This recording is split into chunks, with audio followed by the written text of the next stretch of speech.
Hi everyone, I am Brittany, the Cosmic Lunar Soul. Welcome to my channel if you're new. Welcome back to all of my subscribers. Today, we're going to be doing a flip through of the Green Glyphs rune deck.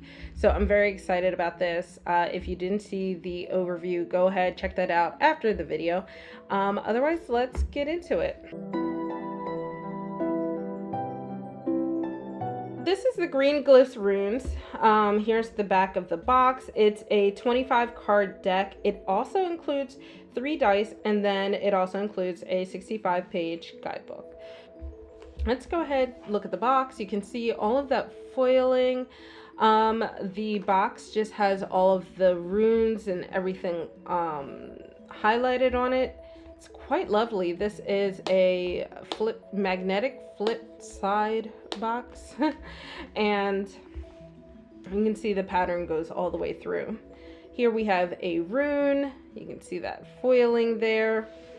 And it says, "May the runes guide you through future journeys with grace, compassion, and understanding. May the runes enlighten you on how to be soft in the face of fear and how to go deeper even when you don't feel brave. And may the runes teach you how to let it all go, not expecting anything to come back."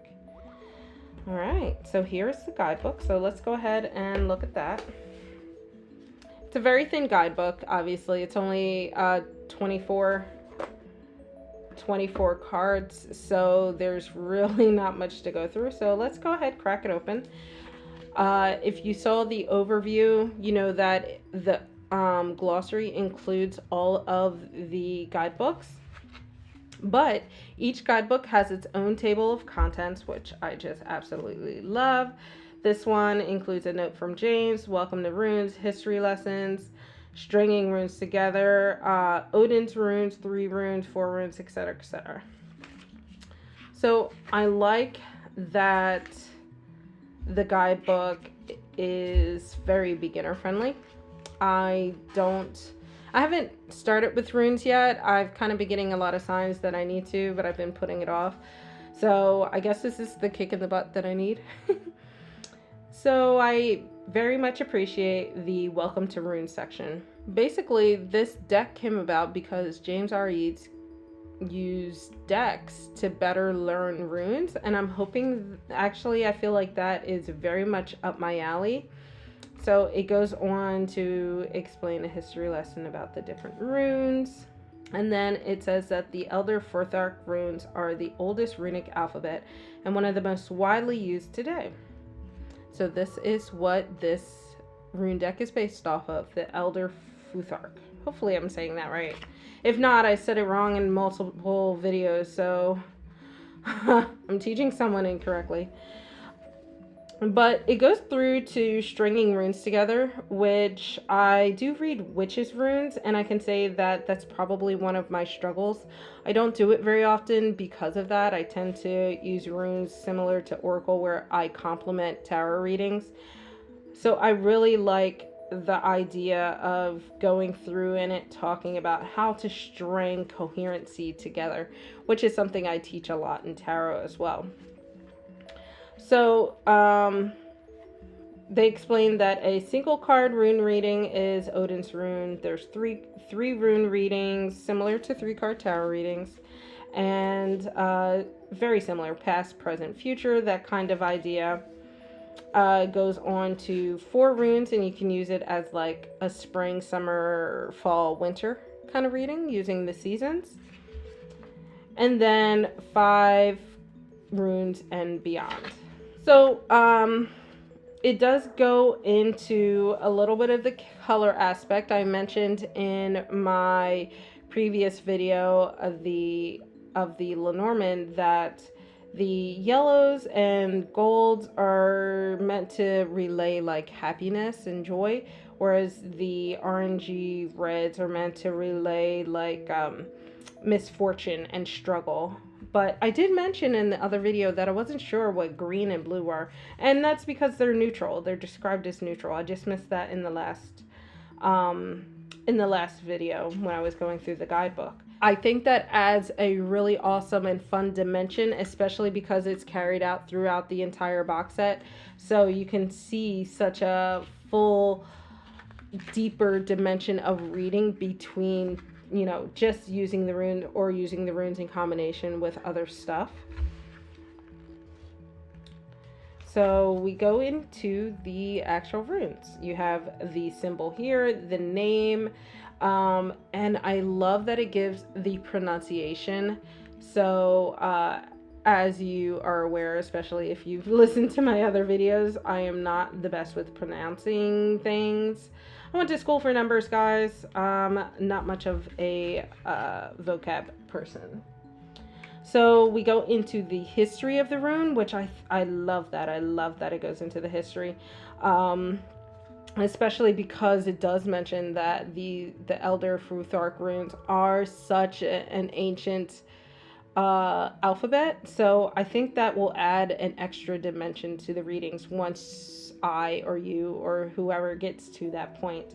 But then it includes the key words. And then it says Merkstav, which I think is actually like the shadow side, is probably a good, easy translation. One thing I do want to note is that it's broken up into the different segments. I know the alphabet has like they're in different groups. So they have broken the guidebook up to match those groups, and I think that is also very important, especially because they include it here so you can get it at a very quick glance. Really great small details here that I think as a new reader to runes I'm very appreciative of.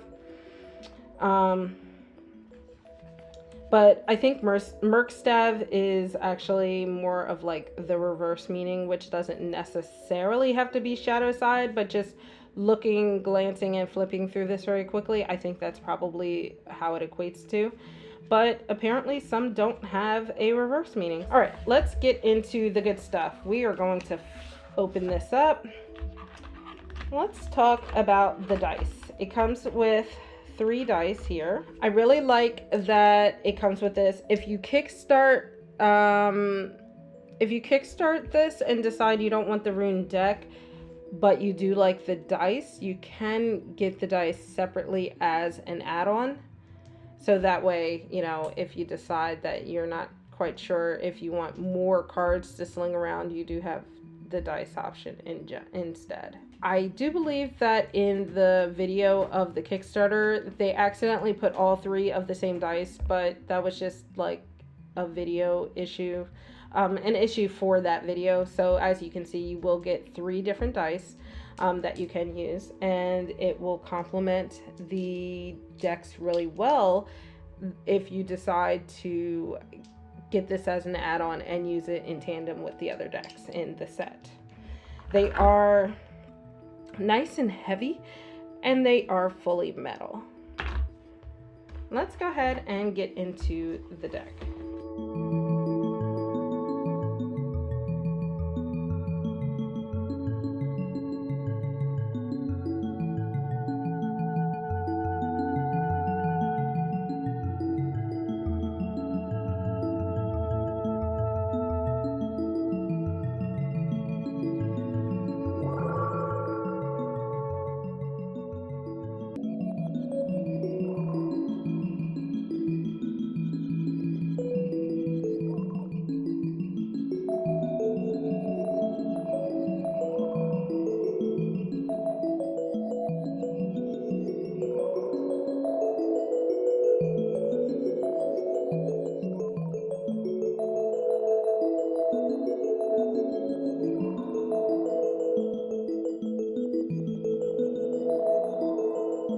You can see that 24 cards is not a lot, so I don't think I'll be able to get a good shuffle, like a rifle and bridge shuffle, but overhand shuffles very well. Let me switch it over this way.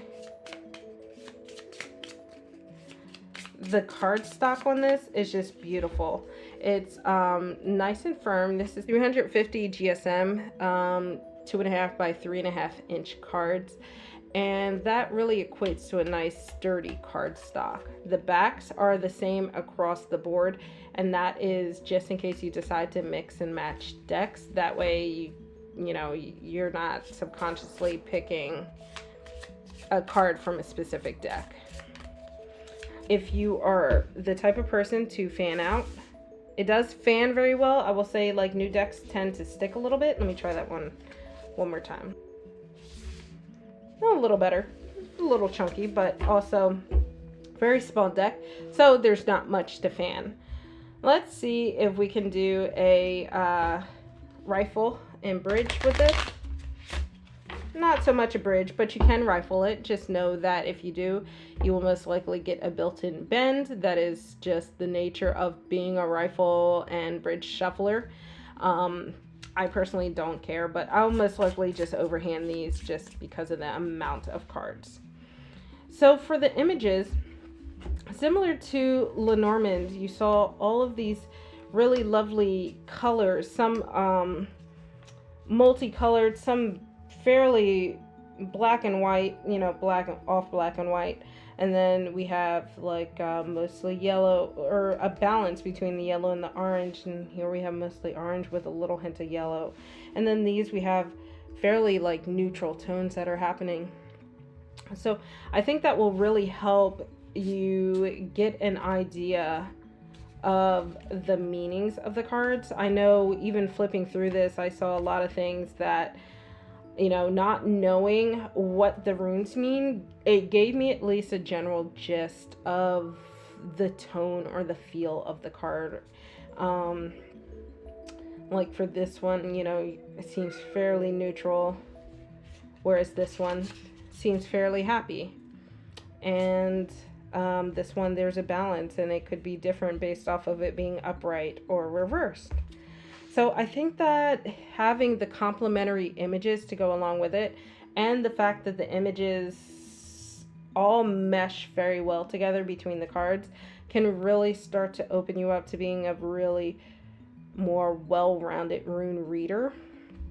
Or if you're a beginner and you're familiar with other forms of divination like tarot, it can really help you relate some of the meanings and maybe learn a little more quickly.